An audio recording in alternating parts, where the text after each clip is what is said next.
ആദീസ് ന്യൂട്രിക്കോയിലേക്ക് വീണ്ടും സ്വാഗതം. ഒരു കുഞ്ഞായ ശേഷം ഏകദേശം ആദ്യത്തെ മാസം തൊട്ട് എല്ലാ അമ്മമാരും ഫേസ് ചെയ്യുന്ന ഒരു ക്വസ്റ്റ്യൻ ആണ്, കുഞ്ഞിന് കുറുക്ക് കൊടുത്തില്ലേ, കുഞ്ഞിന് റാഗി കൊടുത്തുകൂടെ, കുഞ്ഞിന് സെർലാക്ക് കൊടുക്കാട്ടോ, കുഞ്ഞിന് പൊടികലക്കി കൊടുത്തൂടെ.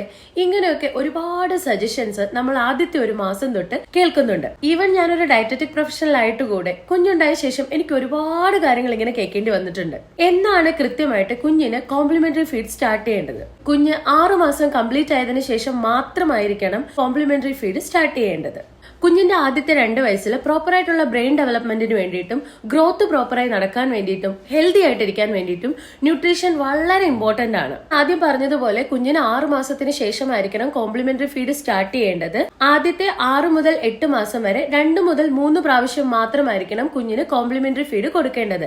ബാക്കി നമ്മൾ ബ്രസ്റ്റ് ഫീഡ് ചെയ്യുക തന്നെ വേണം. അതിനുശേഷം 9 മുതൽ 11 അല്ലെങ്കിൽ 1 വയസ്സ് മുതൽ 2 വയസ്സ് വരെ 3 മുതൽ 4 നേരം വരെ നമുക്ക് കോംപ്ലിമെന്ററി ഫീഡ് കൊടുക്കാം. ഈ കോംപ്ലിമെന്ററി ഫീഡ് എന്ന് പറയുന്നതിൽ പ്രോട്ടീൻ കണ്ടന്റും വൈറ്റമിൻ കണ്ടന്റും ഒക്കെ ധാരാളം അടങ്ങിയിട്ടുള്ള ഫുഡ് കൊടുക്കണം. അതായത് milk, meat, chicken, fish, egg അങ്ങനെയുള്ള സാധനങ്ങളൊക്കെ തന്നെയും കുഞ്ഞിന്റെ ഡയറ്റിൽ ഇൻക്ലൂഡ് ചെയ്യേണ്ടതായിട്ടുണ്ട്.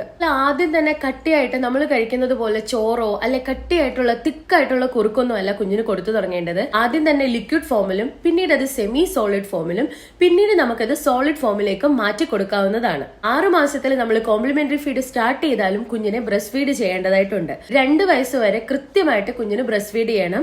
ഇത് കുഞ്ഞിന്റെ ബ്രെയിൻ ഡെവലപ്മെന്റിനും കുഞ്ഞിന്റെ ഗ്രോത്തിനും കുഞ്ഞിന്റെ ഇമ്മ്യൂണിറ്റിക്കും ഒക്കെ കുഞ്ഞിനെ സഹായിക്കുന്നുണ്ട്. ഇനി ഇതൊന്നും അല്ലാതെ അമ്മമാർക്ക് ചിലപ്പോൾ ബ്രസ്റ്റ് ഫീഡ് ചെയ്യാൻ പറ്റാത്ത ഒരുപാട് സിറ്റുവേഷൻസ് ഉണ്ടാവാറുണ്ട്. അതായത് പാല് കുറവായിട്ടോ അല്ലെങ്കിൽ കുഞ്ഞ് പ്രോപ്പറായിട്ട് സക്ക് ചെയ്യാത്തത് കൊണ്ടോ അങ്ങനെ പല പല കാരണങ്ങൾ കൊണ്ട് ബ്രസ്റ്റ് ഫീഡ് ചെയ്യാൻ പറ്റാത്ത അമ്മമാർക്ക് തീർച്ചയായിട്ടും ഫോർമുല ഫീഡ് കൊടുക്കാവുന്നതാണ്. അങ്ങനെയുള്ളവരും കോംപ്ലിമെന്ററി ഫീഡ് സ്റ്റാർട്ട് ചെയ്യുന്ന ഉടനെ തന്നെ ഫോർമുല ഫീഡ് സ്റ്റോപ്പ് ചെയ്യാനായിട്ട് പാടില്ല. ഈ പറഞ്ഞ പോലെ കോംപ്ലിമെന്ററി ഫീഡിനൊപ്പം തന്നെ ഫോർമുല ഫീഡും കണ്ടിന്യൂ ചെയ്യേണ്ടതായിട്ടുണ്ട്. ഇനി ഡെലിവറിക്ക് ശേഷം കുഞ്ഞിന് കുറുക്ക് കൊടുത്തില്ലേ എന്ന് ചോദിക്കുന്നവരോട് സ്ട്രോങ് ആയിട്ട് പറയാം, 6 മാസത്തിന് ശേഷം നമ്മൾ കുഞ്ഞിന് കുറുക്ക് കൊടുത്ത് തുടങ്ങും.